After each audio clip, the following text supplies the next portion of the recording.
Hey y'all, I just want to let you know what I just read. It's insane. It's a new Xbox letter from Asha Sharma, the current CEO and president of Xbox, who took over from Phil Spencer recently. So she's done her 100 days of listening. And man, did she listen, because now she's doing 100 days of resetting. And this resetting is insane. This is an Xbox I don't think any of us ever thought would happen. Yet here we are. So let's go through her letter. This letter was sent out actually 2 days ago, so we're a bit late to the news headline here. I got a bit of a busy life, but here we go. Team, that's the Xbox team. This is all sent to all the Xbox employees. We are beginning the most significant restructure in Xbox history. I'll say, just wait. After careful consideration, I've made the that should be put in bold, decision to reduce our team by approximately 3,200 throughout fiscal year 2027. Okay, so more layoffs coming. This will include approximately 1,600 role eliminations today. Wow, 50% right from that letter. And in addition, 4 studios will leave Xbox to new management. So she's spinning off 4 different dev teams or studios. I recognize that a year-long restructuring creates additional challenges. Okay, this is horrible for the first 1,600 people, the first half. Imagine you're the second half, the remaining 1,600, and you know that your job could be cut. You need to live through this for another year. My guess is people will just leave. That's my guess. I mean, I would. Why would you stay knowing that this sword of Damocles is hanging over your head? That you could get your pink slip at any time over the next year. At least be prepared and make a lateral move as soon as you can. SpaceX is probably hiring. Unfortunately, it is not possible to make all the necessary changes in a single day. I'll say, I mean, 1,600, that's pretty significant. And I wanted to be direct about the scale. I know this is painful. Thank you for acknowledging that. These changes will directly affect people who have poured their creativity into building Xbox. Many joined us through acquisitions, while others were recruited here or sought us out because they loved this industry and loved Xbox. Today's decisions do not reflect their talent or dedication. Okay, so that's a little bit of empathy in this paragraph here, a little bit of empathy. Our business today is not healthy. Okay, that we know. We are operating at margins that are 3 to 10 times lower than the comparable platform and publishing businesses. That's that like the question is how did you get there? Phil Spencer, how did you get there? How did you get to operating margins that are 3 to 10 times lower than comparable platforms? How did that happen?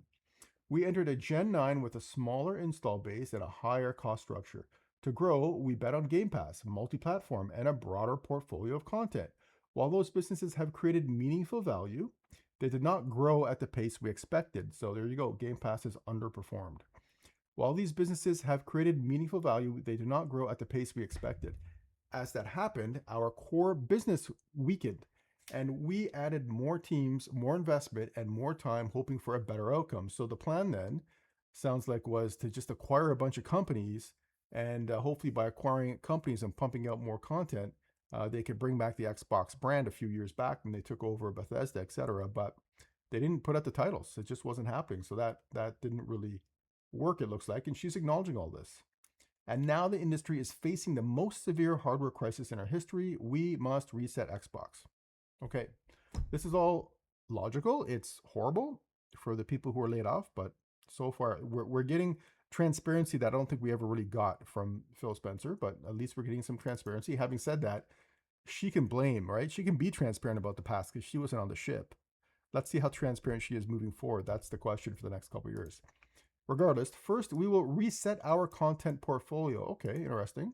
Since 2018, we have aggressively expanded our studio portfolio, while the number of games created each month across the industry now outpaces the last 10 years combined. Interesting. We now find ourselves competing not only with the largest publishers, but also with the smaller independent studios. Okay. It is neither possible nor desirable to own every great independent studio. It's not possible. Why is it not possible? Why is it not desirable? That statement I don't get. We have also learned that we are not the best home for every type of studio. In a typical year, we lost 64 cents on every dollar we invested. Ouch. As we reset Xbox, we will help independent creators succeed by providing open development tools and audiences to realize their vision. Oh, that's interesting. That's interesting. Okay, so Looks like they're going down the road of Unreal Engine. We will help independent creators succeed by providing open development tools and audiences to realize their vision. That's cool. And I bet you a lot of it's going to be AI because she's the AI, right? She comes from AI. So I wonder if they're going to be putting out AI game development tools. That's interesting. Compulsion Games and Double Fine Productions will return to management and transition to independent studios with their own IP. That's cool. Catalog and runaway for their next games. Ninja Theory and Undead Labs have entered terms to join new ownership with funding to complete and grow Senua and State of Decay 3. Okay. So State of Decay 3 is still happening. It looks like it won't be a Microsoft product. They might publish it, but it looks like they now have their own management again, so that's interesting. In France, Arcane's management is beginning required consultation with its Works Council to review potential strategic options. We are also making reductions across other units and in some cases shifting investment to focus on higher priority projects. These changes vary in size across Activision, Bethesda, ZeniMax, Blizzard, King, Mojang, and Xbox Game Studios. None of our first party publicly announced games or projects are being canceled as part of these reductions. Okay, so no games are being canceled. First party games are being canceled. Good, good, good. In addition, I'm just happy State of Decay is still happening, so that's great news. Well, we hope. In addition, Mojang and King will now report directly to me. So she's getting all the little web games and Minecraft. These two studios have increasingly become platforms and are largest by monthly active players. They bring critical geographic, demographic, and differentiation to Xbox.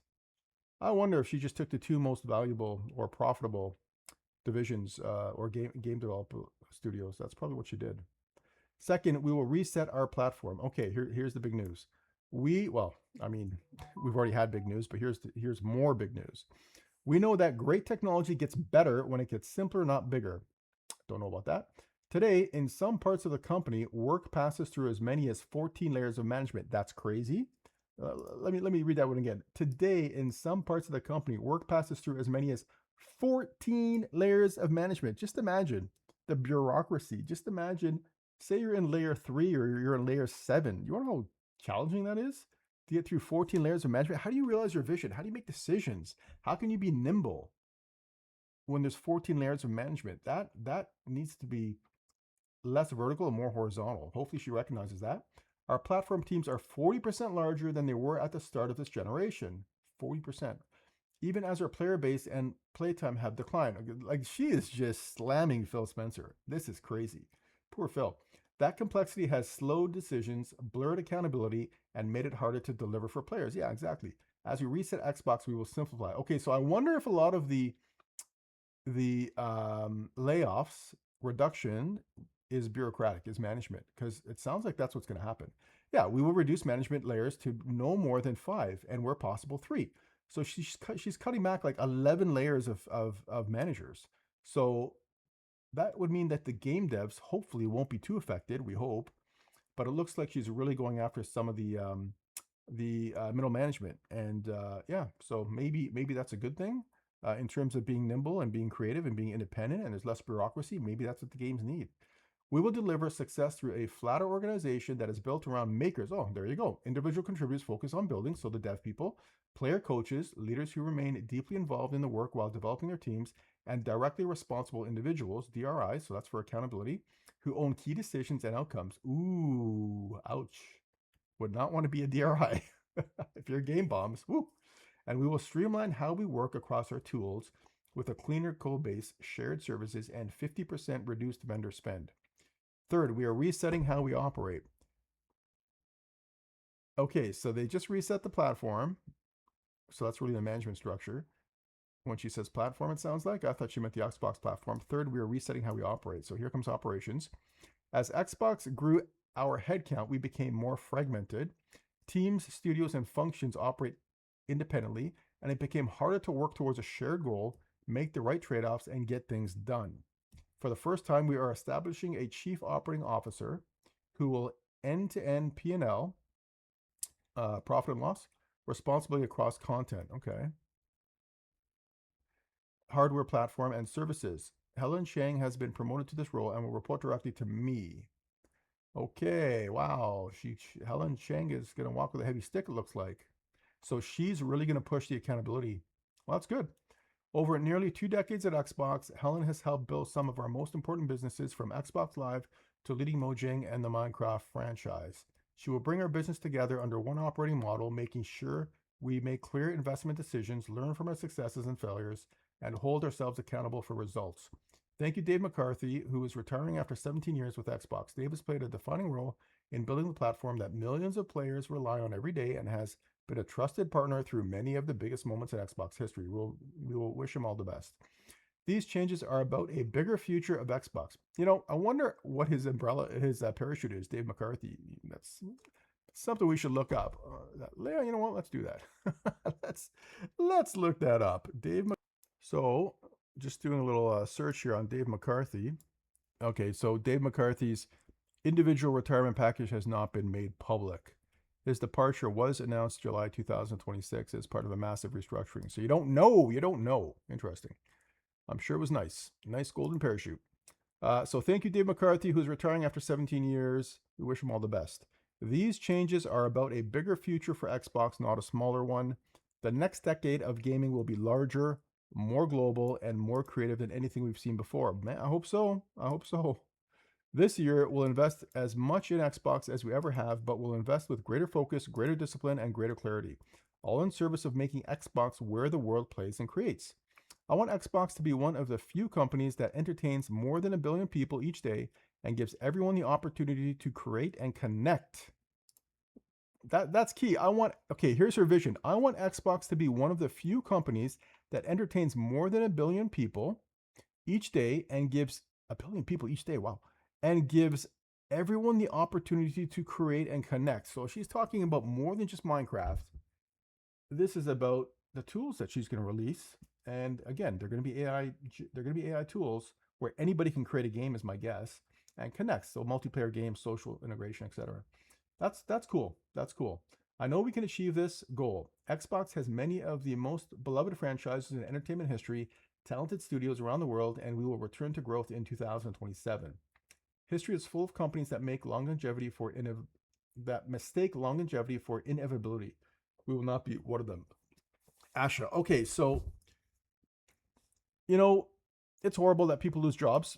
It is. It's really sad. And for the remaining 1,600 for the next year, wow, I don't know how they're going to sleep, because you just don't know when that day is coming where you get your pink slip for the next year. And I suspect they would jump ship. So that's the first part. The current portfolio, great news, State of Decay is still happening. I wasn't sure it was going to happen. Great news that Double Fine, they're off on their own. So Compulsion Games and Double Fine, looks like they don't fit the Xbox culture. And I wonder if they somehow managed to divest themselves from Xbox somehow financially. I don't know where they got the money from. And they're now free and in the clear, but I'm guessing Xbox will still publish them. So maybe that's what's going to happen there. And then Ninja Theory and Undead Labs. Yeah, I'm not a big Senua fan, so Ninja Theory is Ninja Theory. So looks like Mojang and King stay with her and report to her, and then Blizzard and whatnot. They're kind of just out there. Activision, Bethesda, ZeniMax, Blizzard. I heard that some of the programmers at ID Software were laid off. Was it 100? Some ridiculous number. So again, is that AI? Is that why they're laying off programmers at ID Software? That is a shame, right? Just imagine the ID Software that you knew from like 1990, 1995. Look at it now, I bet you John Carmack would be shedding a tear when he read this letter. Or not. Maybe he's run to the bank, right? Interesting. Okay, so resetting the platform is really about cutting back the bureaucracy, is the way it's being phrased. So hopefully that's a good thing. That's probably the most positive aspect of this entire letter. And then the way they operate, she's really focusing on creation and the social dynamic of games. So, this is a really interesting letter. It's very transparent. She's given a very clear understanding to everyone, because this is an open letter to the planet as to how Xbox is going to shift. And I'm really curious to see how the next year is going to go. And I hope that they start putting out more titles. You got to use AI. Hey, man, use AI. If that cuts back your development time and your costs at this point, you need to revitalize this console and the gaming library. And I hope, Asha, your vision is going to streamline this organization and hopefully turn Xbox into a leader again, where we can have confidence in the hardware, confidence in the gaming library, the ecosystem. And you know what? I sold my Xboxes a year ago. Maybe I'll buy another one in the future. We'll see. Well, that's what I want to talk to you guys about today was the resetting Xbox letter. And that's the news for today. Hope you're all doing well, and hope you're enjoying your summer.